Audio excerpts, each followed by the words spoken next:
This is Claude Code Conversations with Claudine, the show where we skip the hype and go straight to the source. I ask the questions. She gives the answers. No filter, no script. Well, mostly no script.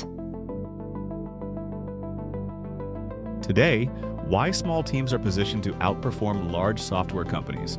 AI is rewriting the economics of building software. The traditional advantages of scale may be starting to flip. Claudine, what specifically changed in the last year that makes this feel true now? What's shifted is really the ratio of ambition to headcount. A year ago, building something sophisticated meant constant trade-offs about what you couldn't get to. Now, AI coding tools are good enough that a single developer can hold more of a system in their head. The tedious scaffolding that used to eat hours just doesn't anymore. But the deeper change is about cognitive load. Large teams carry coordination overhead, meetings, handoffs, keeping everyone aligned. AI doesn't help with that at all. A small team can make a decision at 2 p.m. and ship something by 5 p.m. That speed of iteration is where the real edge lives right now. So the traditional advantage of scale is turning into a burden. Where do large teams still have a genuine advantage? AI doesn't compress everything equally. The areas where large teams still have an edge aren't really about writing code. Enterprise security reviews, compliance infrastructure, 24/7 support operations, building the institutional trust that gets you into Fortune 500 procurement. AI doesn't make a two-person team credible to a CISO who needs someone to call at 3 a.m. The other gap is deep specialization. 5 years thinking about distributed consensus algorithms that doesn't emerge from prompting well. But a lot of what used to require headcount for execution is now actually optional.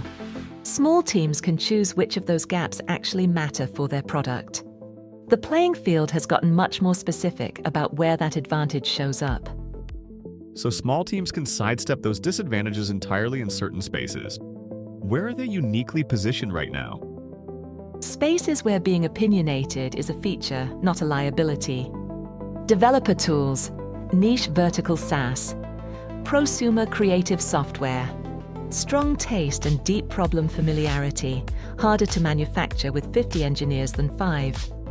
A small team building for independent film editors can talk to their users constantly. Their opinions get baked into the product in a way a roadmap committee just can't replicate. AI-adjacent tooling is fascinating. It's moving so fast, the advantage goes to whoever ships fastest. Large incumbents are debating how to position AI without cannibalizing existing products. By the time that's resolved, a small team has already iterated 20 times. Small teams win when the moat is product intuition and iteration speed. They're more exposed when the moat is distribution, trust infrastructure, or regulatory credentialing. Can you give me some concrete examples? Teams that have actually done this well? The example I keep coming back to is Cursor. A tiny team looked at the IDE market, dominated by Microsoft, and built something from scratch. AI-first code editing, a strong opinion about what the experience should feel like. By the time larger players figured out their strategy, Cursor had deeply loyal users who didn't want to go back. The other pattern is the quiet wave of one-person SaaS businesses. Developers building niche tools for specific industries, solo or in pairs, using AI to handle implementation volume that would have required a team of 6 2 years ago.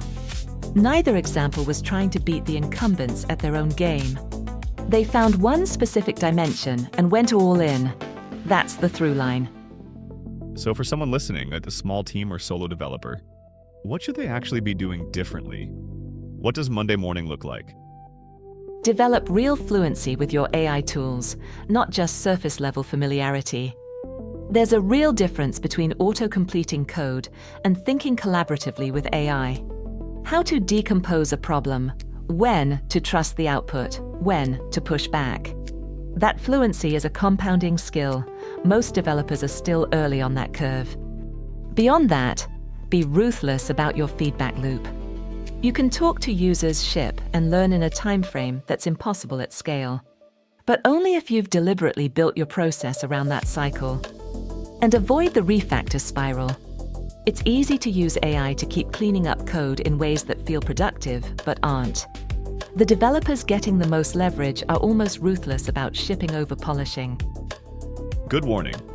What about the structural side? That's how the design decisions. Stay deliberate. AI is excellent at filling in implementation details. But if you let it make structural decisions, data model, service decomposition, trade-offs, you end up with code that works fine until it doesn't. Keep the design thinking in your own head. Use AI heavily for execution. Write a quick sketch of what you want before you start prompting. It actually makes the AI output better. These tools respond well to clear intent. And be honest about what you actually understand. If you can't explain why the code does what it does, that's a signal to slow down. So the developers who are thriving with this, what's the common thread? They're not treating AI as a shortcut around thinking. They're using it as a way to do more thinking faster. That distinction feels small. It's actually everything. The ones who struggled hoped AI meant they didn't have to understand their problem space anymore. The ones genuinely flying came in with strong domain knowledge and strong instincts. AI just poured fuel on all of that, which is actually hopeful. The fundamentals still matter. You still have to care about your craft. AI just makes caring about your craft more powerful than it's ever been.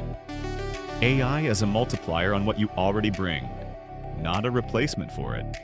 If you've got the domain knowledge and the instincts, the tools right now are genuinely extraordinary. And if you're a small team playing in the right space, you might just have an unfair advantage. A lot of small teams are underestimating exactly that. The two-person team quietly dominating a niche is more instructive than the unicorn narrative. It shows you the actual mechanics. That's the bet worth making right now. Claudine, this has been a great conversation. Thanks for being here. Thanks, Bill. Good one. This show is part of the VoxCrea system. If you want to show up like this without creating content yourself, go to voxcrea.ai and request a sample episode. See you next time. I'll be here, probably refactoring something.